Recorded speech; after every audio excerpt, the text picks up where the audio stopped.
Hemos estado viendo aquí en el Evangelio de Marcos, vamos en capítulo 6, empezamos en capítulo 1, versículo 1, hace unos meses atrás, pero hemos estado viendo el ministerio de Jesús. Recordamos que en versículo 14, aquí de este mismo capítulo, nos dijo ya Marcos que la fama incrementaba de Jesús. Y todos empiezan a fijarse en Él. Entonces corre la voz. Y siendo nosotros de un pueblo pues relativamente pequeño, ustedes saben cómo corre la voz. Algo sucede, por lo menos ahí en tu colonia, en tu calle, ¿no? Algo sucede y ya en la mañana y ya para en la tarde ya toda vecina, toda persona sabe lo que está pasando, y eso es lo que me vino a la mente. Empieza a correr la voz. La fama de Jesús se va extendiendo y incrementando porque Jesús ha estado haciendo muchos milagros. Si tú recuerdas, hemos visto que ha expulsado demonios. No solo ha expulsado demonios, sino que ha sanado a enfermos. Y una multitud de otras cosas, pero que jamás se nos olvide que Jesús vino primordialmente para salvar al ser humano de su pecado. Que Jesús vino y la razón que Dios lo mandó fue para que trate con el corazón del ser humano que se ha alejado de Dios. La historia que se me vino a la mente en cuanto a esta verdad que lo es la historia de Zaqueo. A lo mejor tú recuerdas Zaqueo, el hombre bajito. Sabemos que él sabe que Jesús viene y siendo que era bajito no iba a poder ver por la multitud de gente que esperaba a Jesús. Y él, recuerda, se trepa en un árbol. Y se sube a un árbol y ahí está él. Y Jesús lo baja, le dice: bájate de ahí, voy a tu casa. Y cuando va a su casa, Jesús ahí le dice algo interesante a todos los que lo criticaban, porque había gente que criticaba a Jesús. Zaqueo no era como el ciudadano ejemplar, ¿no? Y él decide ir a comer con este hombre, pero Jesús le dice cuando lo criticaban que él había venido a buscar y a salvar al que se había perdido. Y sin duda, en ese instante era Zaqueo. Había más personas. Algunos que lo rechazaron, pero Zaqueo en ese día dio su vida y entregó su corazón. No solo eso, sino que Zaqueo también sabemos que da la mitad de sus bienes, ¿recuerdas? Y no solo da la mitad de sus bienes, sino que él dice que él quiso devolver todo lo que había defraudado. O sea, múltiples veces más, lo que yo he hecho mal, yo lo quiero hacer bien. Pero Jesús dice algo, una vez más, algo interesante. Dice: hoy ha venido la salvación a esta casa.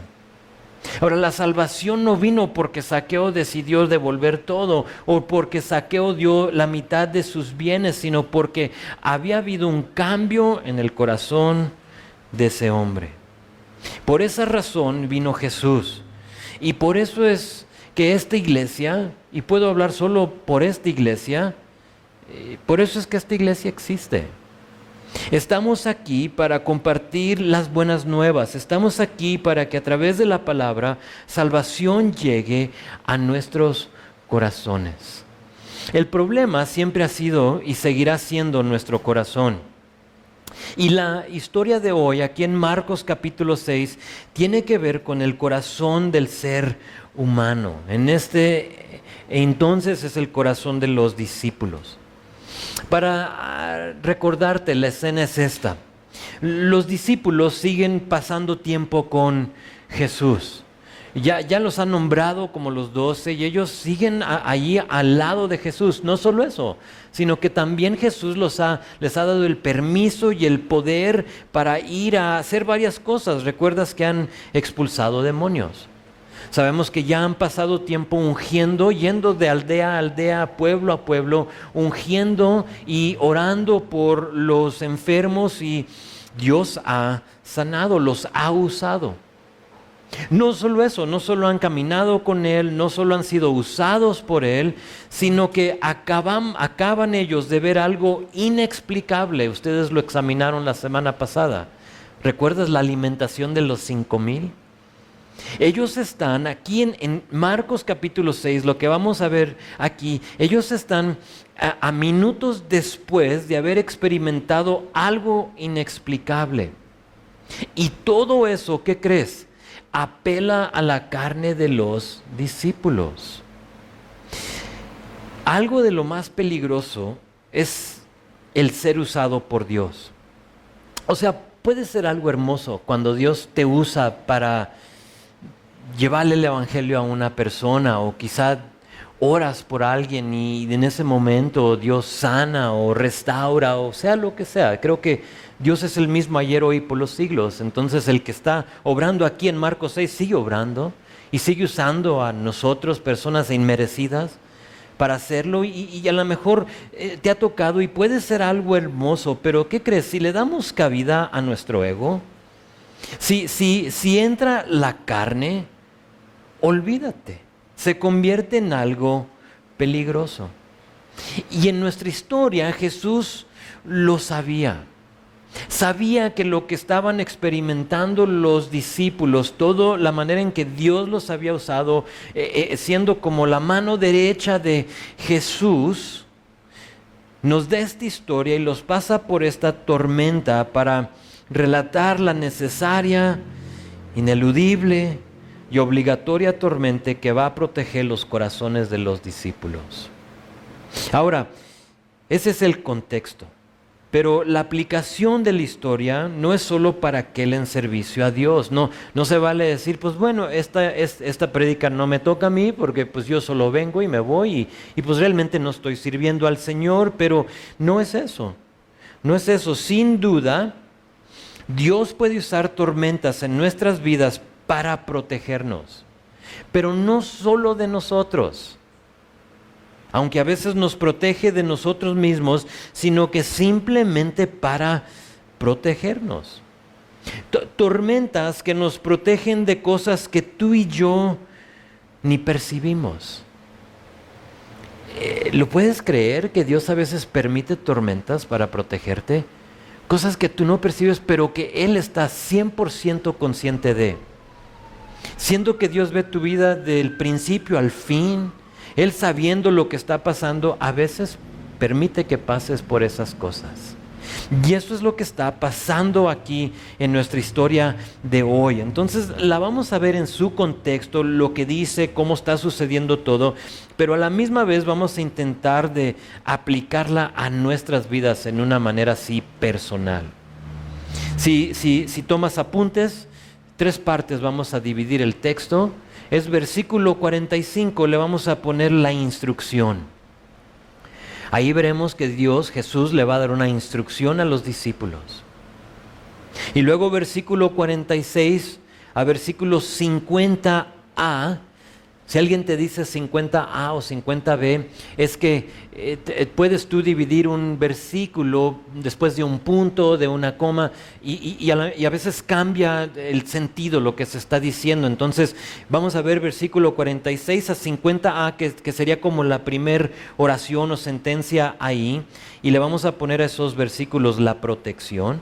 Entonces 45 la instrucción, 46 a 50a la protección, y luego versículo 50b o la segunda parte de versículo 50 a 52, la razón. Instrucción, protección, la razón. Empezamos con la instrucción que dice así: enseguida hizo Jesús a sus discípulos entrar en la barca e ir delante de él a Betsaida, en la otra ribera, entre tanto que él despedía a la multitud. Nos detenemos ahí para notar que igual a la tormenta de capítulo 4, ustedes la recuerdan, no hace mucho que la examinamos, era esa tormenta que perfecciona, que perfecciona, que nos prueba, se puede decir. Y así como les dio una instrucción en esa tormenta, antes de empezar, aquí vemos que les da una instrucción muy similar. Aquí en este caso les dice, entren a la barca y vayan a Betsaida. Aunque hemos estado siguiendo a Jesús y a sus discípulos, en este momento, aquí donde Jesús les está hablando, no sabemos dónde están en cuanto a ubicación.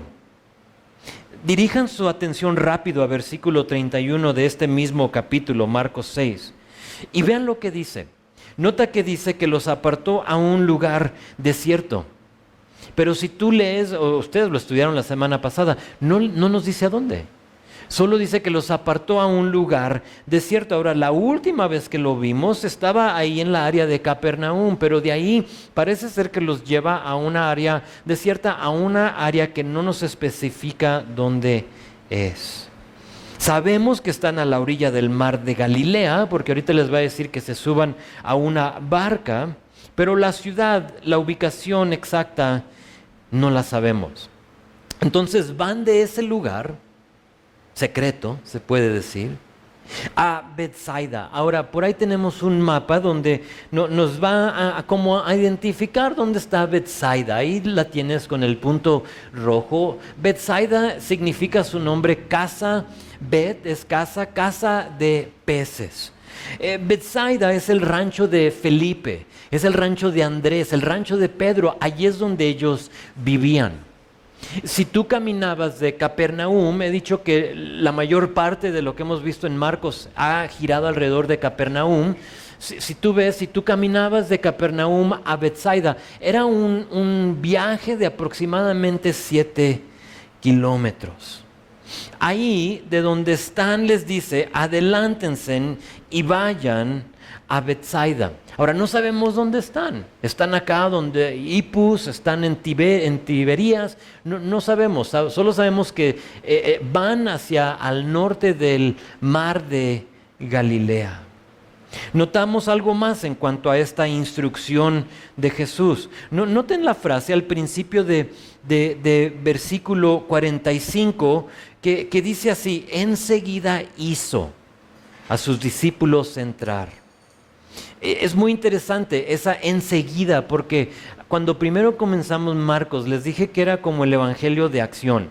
Es como una película de acción, y si te fijas bien cuando lo leas, vas a ver que muchas veces dice eso, enseguida o inmediatamente. Marcos te lleva de una historia a otra, y por lo tanto es el evangelio más corto de los 4, solo tiene 16 capítulos.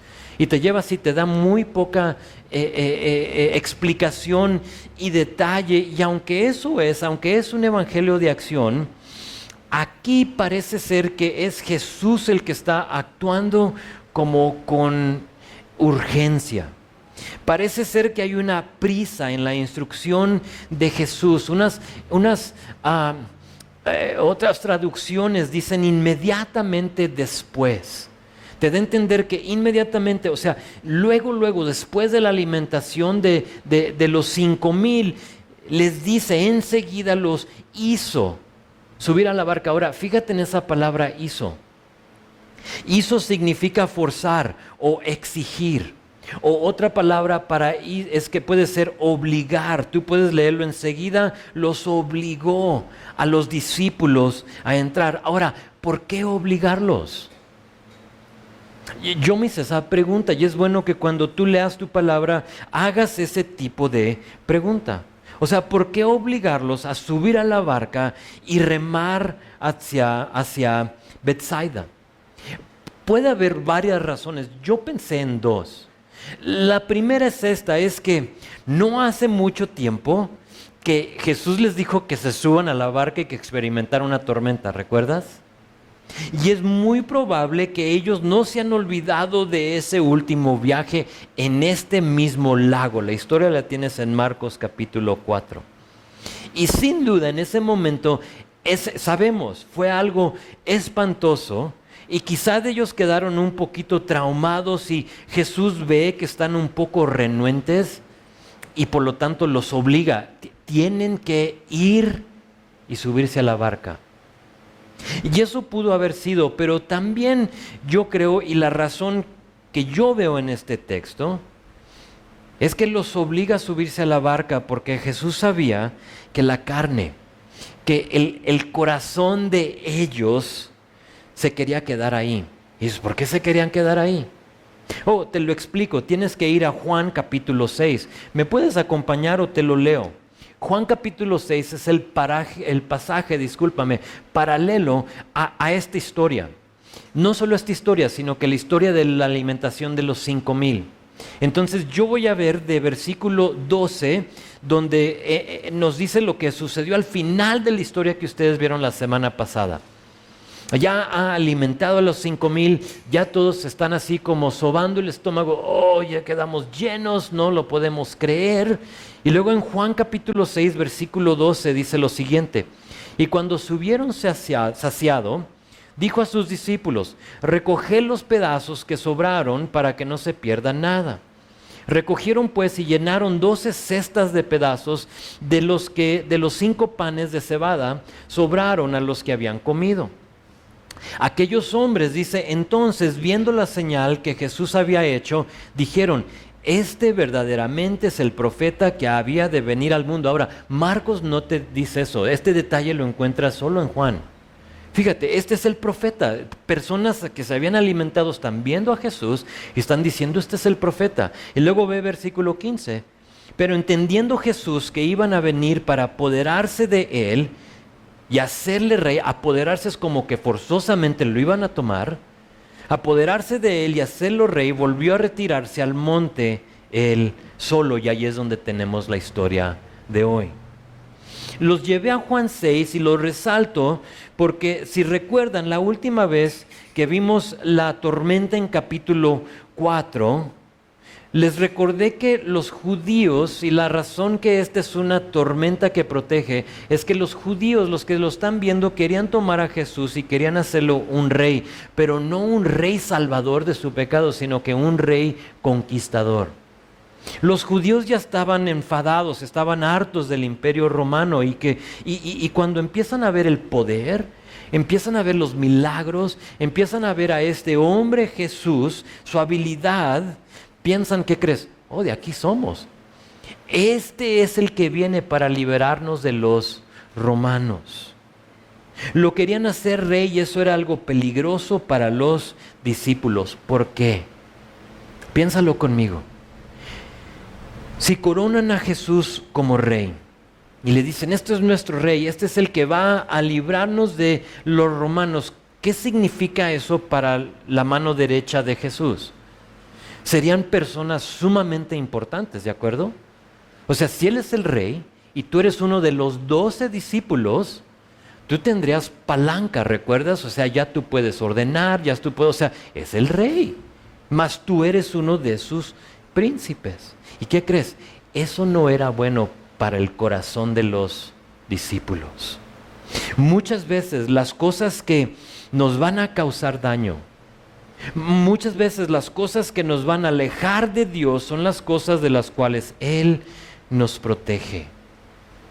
Entonces Jesús, percibiendo que lo querían hacer rey y que eso era algo peligroso para los discípulos, se retira al monte, pero a la misma vez obliga a que entren y se suban a la barca y se alejen de esa cosa que iba a ser difícil y pesado y peligroso para ellos.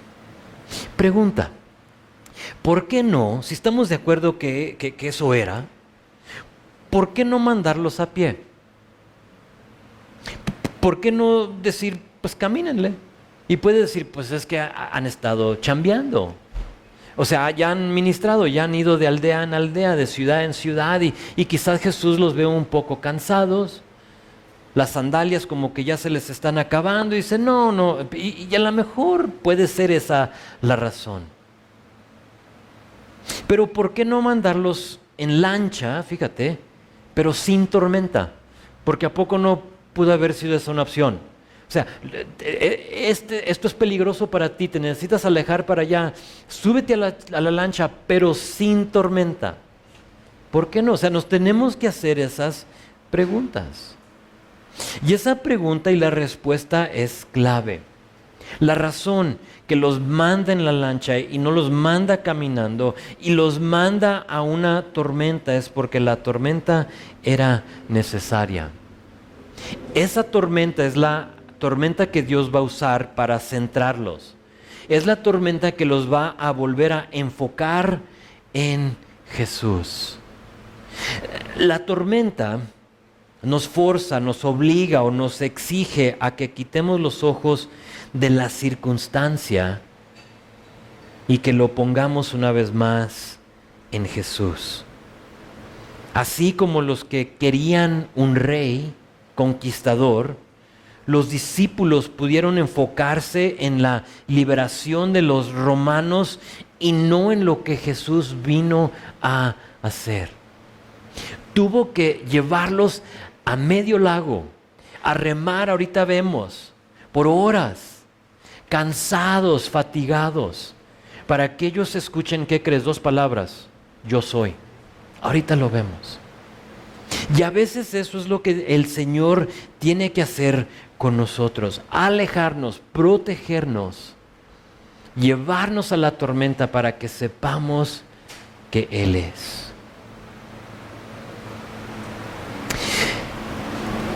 Es muy probable que estés o que vayas a estar en una tormenta de protección si eso no es suficiente para ti.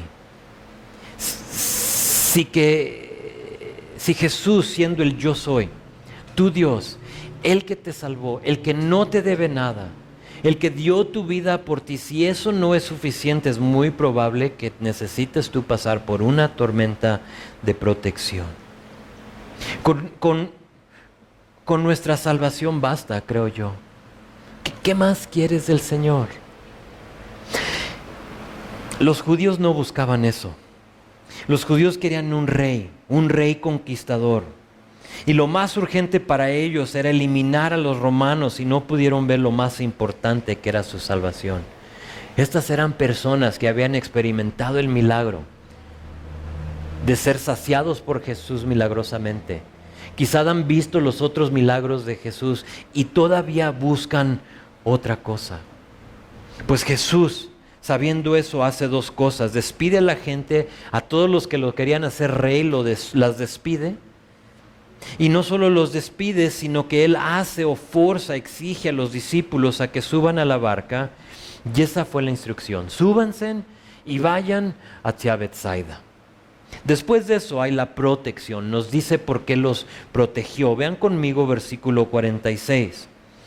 Y después que los hubo despedido, se fue al monte a orar. Ahora, un patrón que vemos a través de la vida de Jesús es que Él era un hombre de oración. Fue en Marcos capítulo 1 que después de un día completo de ministrarle al pueblo, de sanar, de expulsar, de trabajar, de ministerio, sabemos que muy de temprano se aleja y ora. En Lucas capítulo 6, antes de elegir a los 12 discípulos, nos dice ahí muy claramente que Jesús se separó y oró toda la noche. Una vez más, en Lucas capítulo 11, los discípulos encuentran a Jesús haciendo, ¿qué crees? Orando. Y lo encuentran orando y se le acercan a Jesús. ¿Y recuerdas lo que le dijeron? Enséñanos a orar, ¿recuerdas? Y fue ahí que después de que ellos lo ven ese hábito, ese patrón en la vida de Jesús, que ellos se acercan: enséñanos a orar. Y Jesús les dice: cuando oren, decid: Padre nuestro que estás en los cielos, santificado sea tu nombre. Y lo conocemos como ese bosquejo hermoso de cómo orar como el Padre nuestro. Pensé en la oración de Jesús aquí en versículo 46. En otros tiempos nos ha dicho por qué oraba. Oraba por sus discípulos, les enseñaba cómo orar, pero aquí no nos dice. Y porque no nos dice, a mí me entró la curiosidad. Entonces, ¿de qué oraba Jesús? Yo me imagino que estaba orando y dando gracias por la alimentación de los 5,000, por el ministerio que se pudo llevar a cabo ahí entre la multitud de gente, en lo que todos los discípulos servían a los demás, apuntaban hacia Jesús y hablaban de Jesús y le decían a los demás. Y sin duda, bueno, no nos dice, yo me imagino que estaba dando gracias por eso, por lo que se cumplió, lo que se acababa de cumplir. Pero más que eso, yo creo que Jesús está orando por los discípulos. ¿Por qué? Porque Jesús sabía que la tormenta se acercaba. En este momento solo les ha dicho que se suban a la barca. Pero Jesús sabía que esa tormenta se acercaba y por lo tanto yo creo que Él está intercediendo por ellos. Señor, que ellos entiendan, que a ellos les caiga el 20, a lo mejor no uso esa frase, pero que ellos entiendan por qué es que en un momento van a estar en medio de una tormenta. ¿Y qué crees? Jesús hace lo mismo por ti y por mí. ¿Sabías que Jesús ora por ti? Así, específicamente Jesús ora por ti. Te lo confirmo, no me lo saqué de la bolsa, es bíblico. El pasaje es Hebreos capítulo 7, versículo 25, te lo leo. Dice esto, Hebreos 7, 25. Dice, ¿dije 27 o 25? Es 25, 7, 25. Dice esto, Jesús vive para siempre. Amén, ¿estamos de acuerdo con eso? Dice, Jesús vive para siempre a fin de interceder con Dios a favor de nosotros. Ahora, la salvación ya la tienes, ya colgó en la cruz por ti. Puedes acudir a ello cuando tú simplemente lo crees en tu corazón y lo confiesas con tu boca. Pero aquí nos dice que Él está sentado a la diestra del Padre y está orando por nosotros. ¿Qué ora? Oh, pues ora por ti. Lo que tú necesites en cualquier momento, Él está intercediendo por ti. De nuevo, Jesús sabe en contexto de nuestra historia que la tormenta viene, está por venir, está en el monte, está orando por ellos. Y noten qué más sucede en versículo 47. Dice, y al venir la noche, la barca estaba en medio del mar y Él solo en tierra. Entonces la escena, Jesús está orando y ellos están remando. ¿Sí lo ves? ¿Sí te lo puedes imaginar? ¿Estás ahí? Jesús orando, está en el monte y ellos están remando. Jesús despide la multitud en la tarde, pero aquí vemos que ya anocheció. Fíjate que al venir la noche, la barca está en medio del mar. Ahora, estos tiempos van a ser importantes para nosotros en un momento. Solo quiero que notes ahí en versículo 47 que hay un lapso de tiempo. Los mandó a la barca al atardecer, pero aquí en la noche ya están a medio mar. No sé cuántas horas han pasado, pero han pasado algunas. Verso 48. Y viéndolos remar con gran fatiga, esa palabra fatiga, para que entiendas, y ahorita más lo vas a entender, es cansancio. No solo cansancio, sino que es un dolor grave. Es con tortura. Están, imagínate las caras de ellos en lo que están remando y están cansados. Hay dolor en los músculos de ellos y de esa manera los ve que están remando y nos dice ¿por qué? Porque el viento les era contrario. Y luego dice, cerca de la cuarta vigilia de la noche vino a ellos andando sobre el mar y quería adelantárseles. Verso 49, viéndolo, ellos andar sobre el mar, pensaron que era un fantasma y gritaron, porque todos le veían y se turbaron. Ahora es importante entender el lapso de tiempo que ha pasado. Se subieron a la barca en la tarde. ¿Qué te gusta para la tarde? ¿6 de la tarde? ¿7 de la tarde? ¿Algo así? Vamos a decir que eran las 6 de la tarde. Es tarde, ¿no? Ya las 6. Sabemos que al anochecer estaban a medio mar, ¿verdad? Ya no lo dijo. Jesús los ve. Pero nota aquí que dice que cerca de la cuarta vigilia de la noche todavía estaban a medio mar. Ahora, los judíos usaban un sistema de 3 vigilias. Usaban un sistema de mañana, mediodía y noche para identificar las diferentes vigilias. Pero aquí notamos que está hablando de la cuarta vigilia. Pues siendo que estaban bajo, ¿recuerdas el dominio romano? Los romanos usaban un sistema de 4 vigilias. Y la cuarta vigilia sería de las 3 a las 6 de la mañana. Lo resalto por esta razón. Tenemos que entender que tienen mínimo. Ahora, no lo sabes si no así como que empiezas a ver los tiempos, pero tienen mínimo entre 8 y 9 horas remando.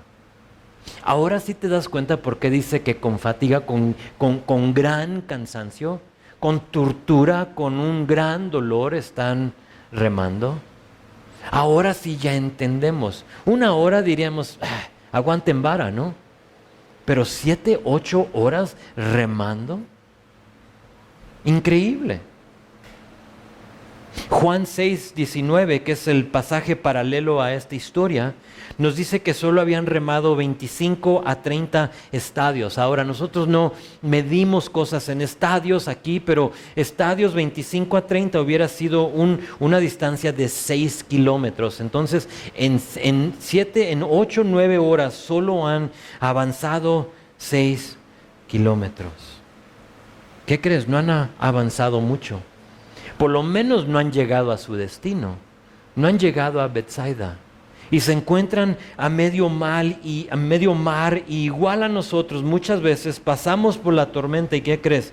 No avanzamos. Pasan las horas, pasan los días, pasan los meses y nos encontramos dando vueltas. ¿Te puedes identificar con eso? Das vueltas y estás remando y estás cansado. Quizá te ha pasado o quizá te está pasando. Te tengo que animar y te tengo que decir que no tires la toalla, porque nota la primera frase de versículo 28. ¿Sí la ves? Y viéndolos remar. Jesús no solo estaba orando por ti, sino que a la misma vez te está viendo. Los estaba viendo. No solo ora y no solo ve, sino que también vean la otra frase importante en versículo 48. Vino a ellos andando sobre el mar. En medio de la tormenta que protegía a estos discípulos, Jesús ora, Jesús los ve y Jesús viene a ellos en una manera milagrosa. Totalmente milagrosa. Ahora, podemos pasar el resto de nuestro tiempo viendo científicamente cómo es que Jesús anduvo sobre el agua, enfocándonos en ese milagro, pero más que eso, porque no te lo puedo explicar. Aún la ciencia no te lo puede explicar. Y en lugar de enfocarnos en eso, nos queda muy claro que fue un milagro. Quiero que sepan que Jesús nunca se tarda. Creo que eso es como que más significante para nosotros. No solo eso, no solo que no se tarda, sino que se manifiesta en la manera que menos esperábamos. Ellos no esperaban ver a Jesús caminando sobre el agua. Hasta este momento jamás lo había hecho. De este momento en adelante, la otra vez que se encuentren a medio mar, sí pueden decir, achis, ¿y vendrá caminando sobre el agua? Y lo pueden estar buscando porque ya lo experimentaron, pero en este momento ellos no lo esperaban y no creían verlo así. Y te lo digo y lo resalto para decirte que no te aferres a que Dios tiene que hacer las cosas de cierta forma en tu vida. Dale espacio a que te sorprenda. Es un Dios milagroso. Y sabes, ellos no esperaban verlo caminar sobre el agua. Ellos solo querían ser rescatados. Solo querían un descanso después de 7, 8, 9 horas. Y levantan la vista y ven que alguien viene caminando sobre el agua.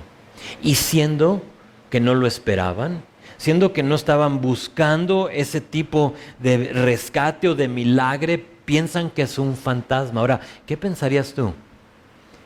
Piensa estar a medio lago, está oscuro, hay viento, está haciendo así como, no sé, se presta como para una película de terror, ¿no?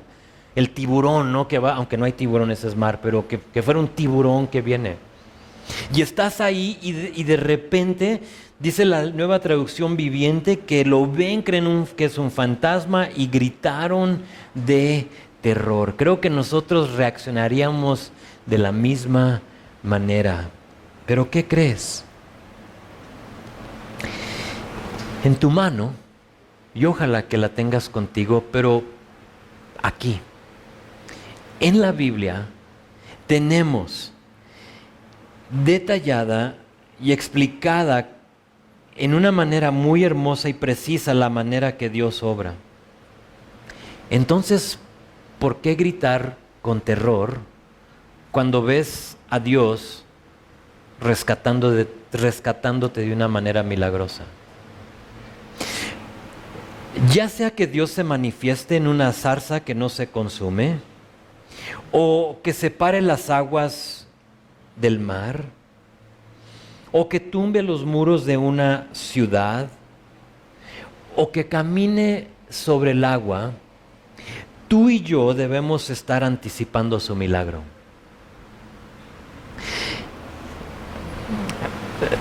Vamos a saber de qué es capaz nuestro Dios cuando pasamos tiempo conociéndolo en la palabra.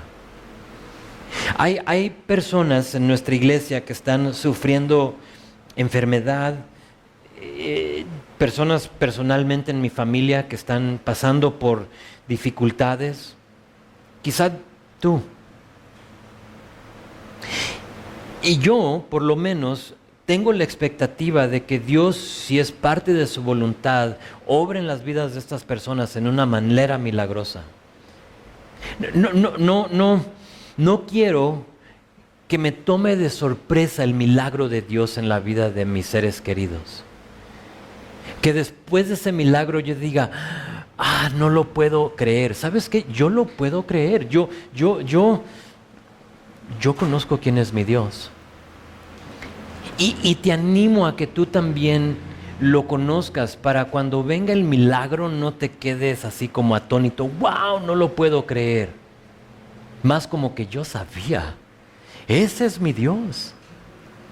Mi Dios parte aguas, no es el tuyo. Mi Dios manda una columna de fuego para proteger y la columna de nube para cuidar y proteger también. Mi Dios hace milagros. Mi oración es que no estemos tan desconectados de Él que cuando haga su milagro no lo podemos creer. Ahora hemos visto su instrucción, súbanse a la barca. Hemos visto su protección, que era separar a los discípulos de los que querían coronarlo como rey. ¿Por qué? Porque iba a ser algo malo, peligroso para sus corazones, y por lo tanto los manda y viene a ellos, ora por ellos, los ve, viene a ellos en una manera milagrosa. Y luego la última porción de nuestro texto nos dice por qué todo esto sucedió. La razón, nota conmigo el resto de versículo 50. Pero enseguida habló con ellos y les dijo, tened ánimo, yo soy, no temáis. Versículo 51. Y subió a ellos en la barca y se calmó el viento. Así, de un momento a otro. Y se asombraron en gran manera y se maravillaban, porque aún no habían entendido lo de los panes, por cuanto estaban endurecidos sus corazones.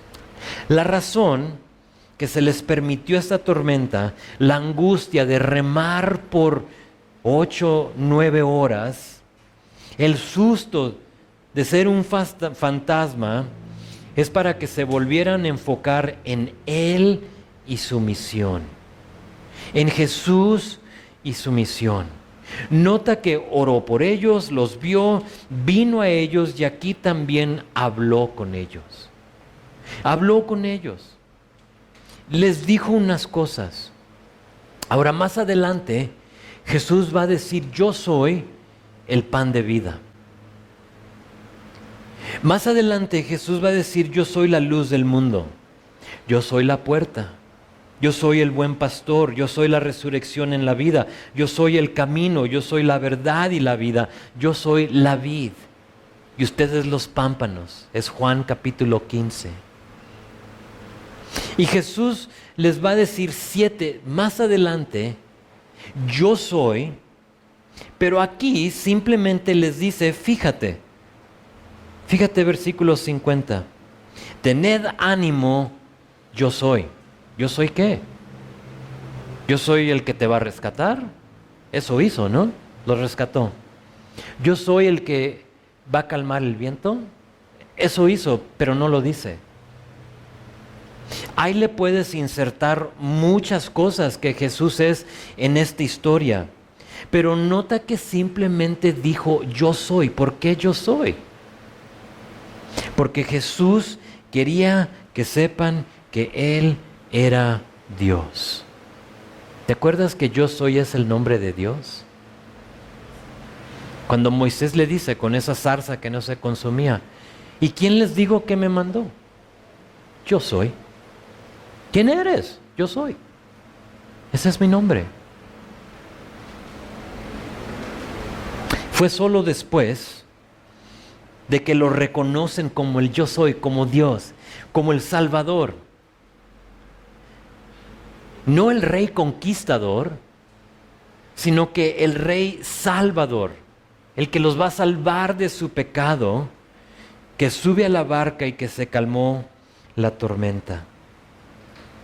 Era necesaria. La tormenta los protegió del plan de los judíos de querer hacerlo rey y les permitió aprender, que la salvación era lo único que necesitaban. Yo soy. ¿Qué necesitas? Yo soy. ¿Necesitas sustento? Yo soy el que te sustenta. ¿Necesitas sanación? Yo soy el que te sana. Jehová Jireh, el Dios que restaura nuestra salud. ¿Qué necesitas esta mañana? Él quiere simplemente que sepas que Él es. La tormenta era necesaria. Por lo que dice versículo 52, nótalo, dice, no habían entendido lo de los panes por cuanto estaban endurecidos sus corazones. Ahora, eso de estar endurecidos no es que estaban opuestos a Jesús, que no creían en Él. Sabemos que eran sus discípulos que los seguían, pero la palabra endurecidos es ser lento para percibir quién era Jesús. En otras palabras, los llevó a esta tormenta que los iba a proteger de los demás, pero ellos fueron lentos en percibir quién era Jesús. No aprendieron de la última historia, y Jesús notando que eran susceptibles, que eran propensos a querer hacerlo rey, los pone en la barca y les dice, vámonos a la tormenta. Esto es para tu protección, esto es para tu bien.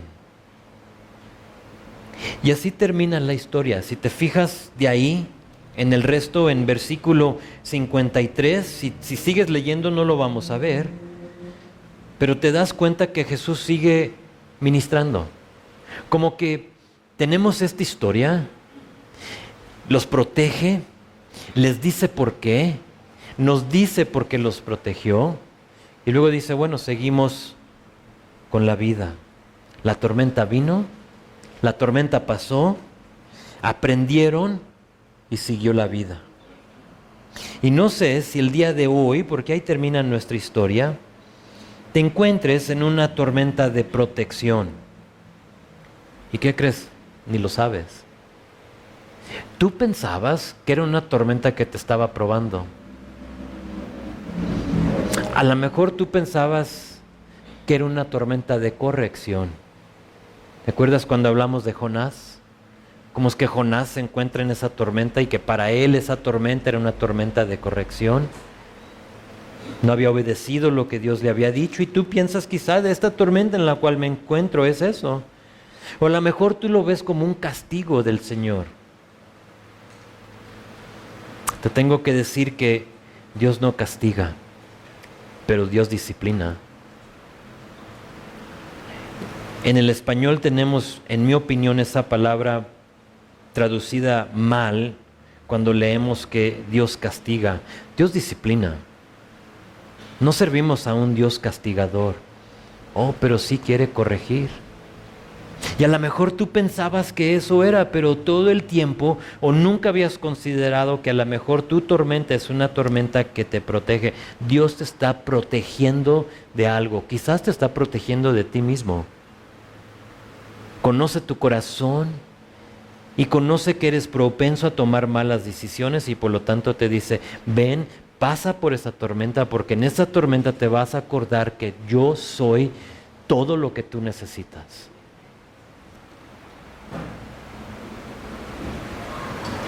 Te animo a meditar en lo siguiente. Son tres cosas con las que quiero concluir, tres cosas que vemos en este pasaje que espero sean de beneficio para ti.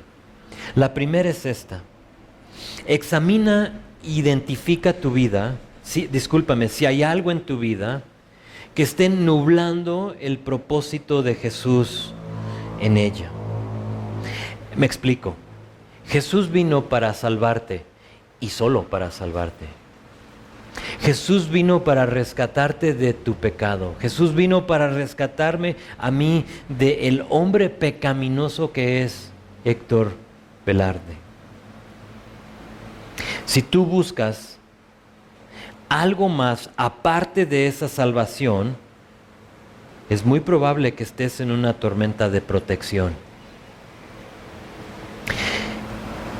Quizá el Señor te está tratando de ablandar el corazón porque como los discípulos está endurecido.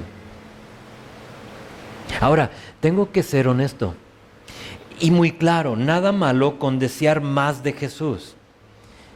La Biblia nos dice que no tenemos porque no pedimos. Entonces no es como que dice, te salvo, pero no me pidas nada más.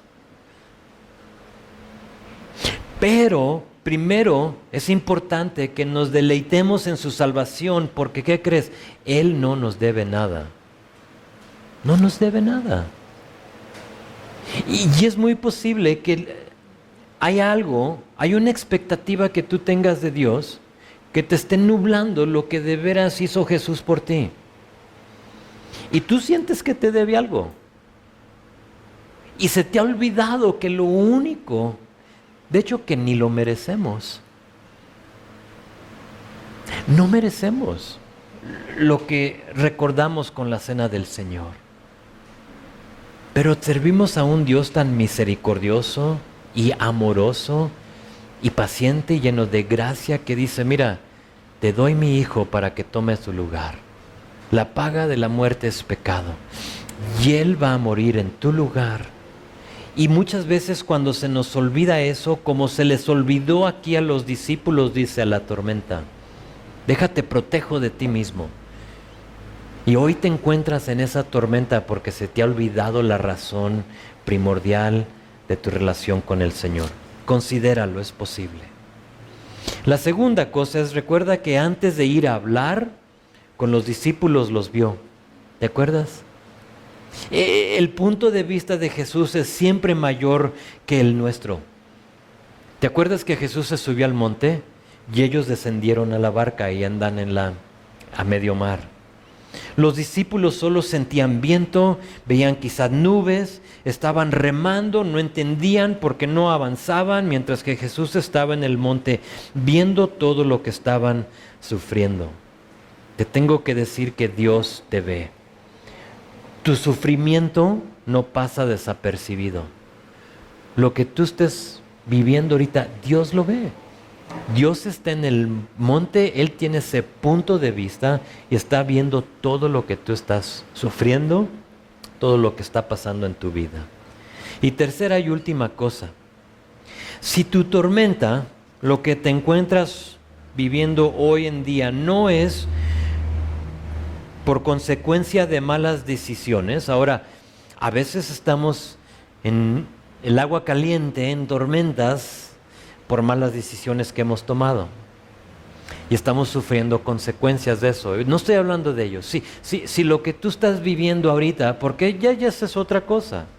Pero si tu tormenta no es por consecuencia malas decisiones, y si tu tormenta no es una tormenta de corrección como Jonás, o si tu tormenta no es una tormenta de prueba como la que vimos en Marcos 4, entonces confía en que tu tormenta es para tu bien.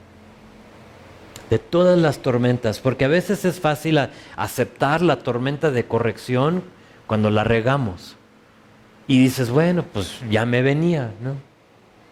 Esas son las consecuencias, y pues yo lo elegí. Pero creo de todas las tormentas en la Biblia, esta es una de las más difíciles de aceptar porque no siempre entendemos o incluso estamos de acuerdo con ella. Pero tenemos que confiar que es para nuestro bien. Y a veces Dios nos tiene ahí, caminando, remando, y han pasado los días, los meses, los años, y no entendemos, y Dios todo el momento nos está protegiendo. Si eres tú, quiero que te vayas con un último pasaje. Es un salmo, es Salmo 121. De hecho, acompáñame a Salmo 121, y con esto vamos ya a terminar. Salmo 121, mientras tú lo encuentras, es uno de los salmos entre 120, obviamente 121, pero entre 120 a 134, y en esos salmos tú vas a leer en tu Biblia que va a decir algo como subtítulo, o a lo mejor como título, lo siguiente. Va a decir cántico gradual o cántico de ascenso. Unas traducciones dicen eso. Se cree que de Salmo 120 a 134 eran los salmos que cantaban los israelitas en ruta hacia Jerusalén para las 3 fiestas obligatorias anuales. Ahora, eran 7 fiestas, pero 3 de ellas eran obligatorias, en las cuales todo varón tenía que ir hacia y tenía que ascender hacia Jerusalén. Nunca bajas hacia Jerusalén, siempre tienes que ascender. Y por lo tanto se les dice que son cánticos graduales o cánticos de ascenso.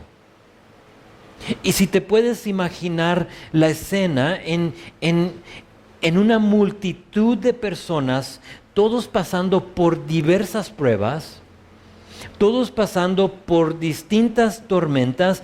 A lo mejor a tu lado estaba tu vecino que venía cojeando con su bastón porque hace 2 semanas estaba arando su terreno y se cayó y se lastimó, pero la fiesta era obligatoria. Y ahí viene tu vecino con su bastón.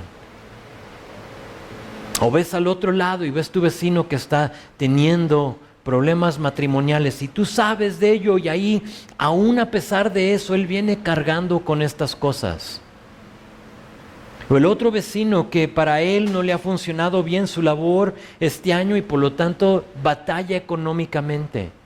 Ha habido cambios en su vida y no entiende, pero ahí viene. Ves a tu lado y ahí está contigo. Y si te puedes imaginar en una multitud de personas totalmente necesitadas de Dios, en ruta a alabar a Dios, y me da la imagen de nuestra reunión hoy. Aquí nos encontramos con distintas tormentas, distintas necesidades, pero todos con este mismo cántico en nuestro corazón. Véelo conmigo, dice esto: alzaré mis ojos a los montes. ¿Quién está en el monte? En nuestra historia es Jesús, ¿no? Me encanta cómo es bueno Dios y cómo toda la palabra es congruente, y van caminando y dice: alzaré mis ojos hacia los montes. ¿De dónde vendrá mi socorro? Mi socorro viene de Jehová, que hizo los cielos y la tierra. No dará a tu pie resbaladero, ni se dormirá el que te guarda. He aquí, no se adormecerá ni dormirá el que guarda a Israel. Jehová es tu guardador, Jehová es tu sombra a tu mano derecha.